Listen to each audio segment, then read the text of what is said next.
Good morning, good afternoon, or good evening, wherever you're all in the world. I'm Morgan, and this is Luna, and welcome to Moore's Bookshelf.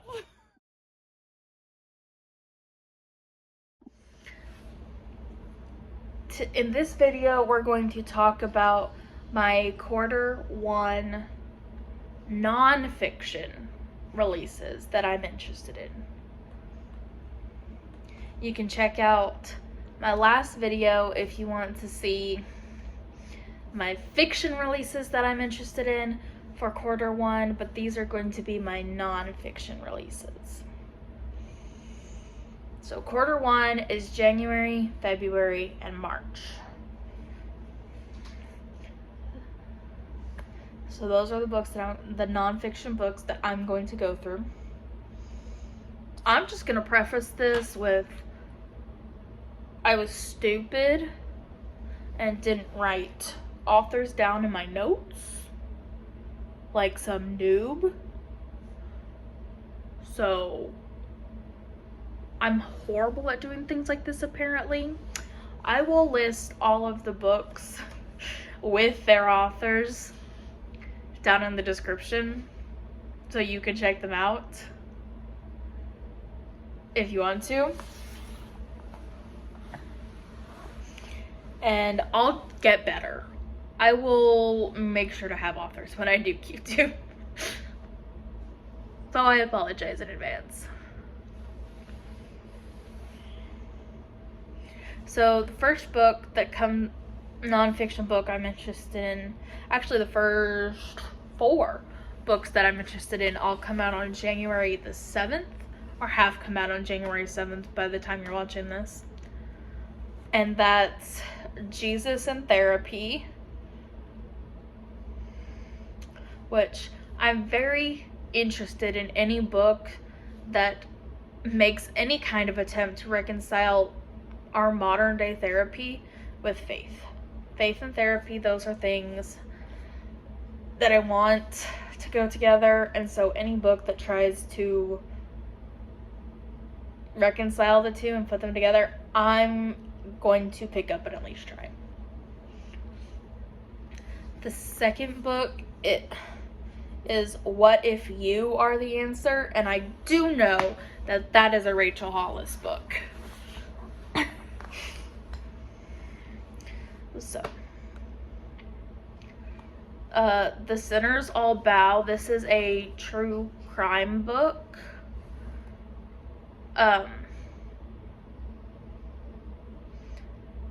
I'm trying to think of the tagline that goes with it. It's something and something and the real Hester Prynne. So anything, I love The Scarlet Letter when I had to read it in school. So anything that's a retelling of The Scarlet Letter or telling me it's the real story behind The Scarlet Letter, yada yada yada, I'm gonna try to read. So there's that. And then also on January 7th is The Ozempic Revolution. So this is a book all about GLP-1s and how they affect your body and why they're becoming so popular. I actually won this book on a Goodreads giveaway, so apparently winning Goodreads giveaways is something that actually happens. On January 14th, we have Getting It Right This Time. This is a love, dating, intimacy book, I think. If I remember the cover correctly, it has like a drawing of a little heart on it. Woo. So that's what I'm guessing. And also on January 14th, we have People Pleaser, and it's Jinger Duggar. That's Jinger Duggar's new book. So I'm excited about that one. Moving on to February nonfiction releases, I have 2 of them. So on February 4th, we have Healthy, Happy ADHD. So if you don't know, I was diagnosed with ADHD in 2020? 2021? Somewhere in there. So anything that's going to give me tips on how to live with ADHD, medicated or unmedicated, because I'm currently unmedicated, if you can tell, then I'm going to try to read it and live my best life. On February 18th, there's a book called The Social Paradox coming out. I think, if I had to guess, I'd tell you that this is a social media book, but I don't know for sure. I wrote nothing down about any of these books except their release dates and their titles. Who am I? Why am I so terrible at this? Moving on to March. On March 4th, we have Learning to Trust Yourself, which is a book all about getting past blocks in your mind and learning to live your best life. On March 25th, we have Cults Like Us, which is absolutely what it sounds like. It is a book about cults, and I'm here for it.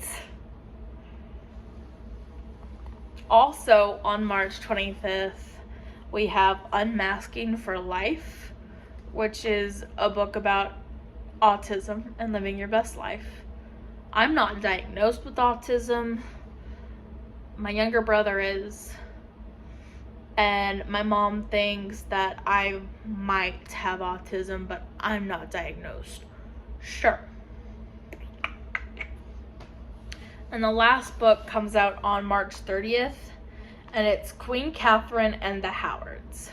So this is a Tudor era book, nonfiction, about Katherine Howard, which is the 5th wife of Henry VIII. So, and if history has gotten her right, or if she was the victim of history. And I find that fascinating. Just like, because she was like 17 when she married Henry and all of this, and I think her story is fascinating because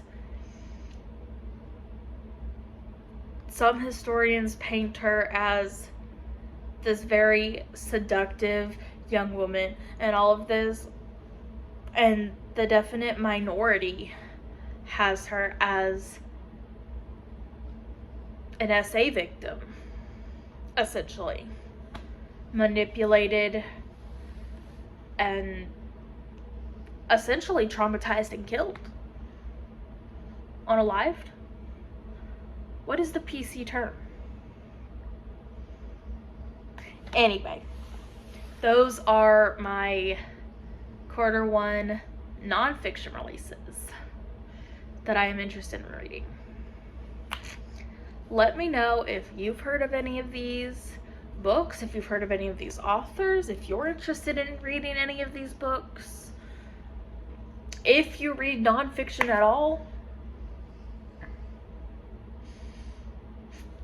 I don't know. Just, and if you don't want to chat, why don't you leave me a dog emoji in the comments for Bear, for the sleepy baby bear, for the sleepy baby bear. Isn't he cute? He's old, but he's cute. And I will talk to you next time. Bye.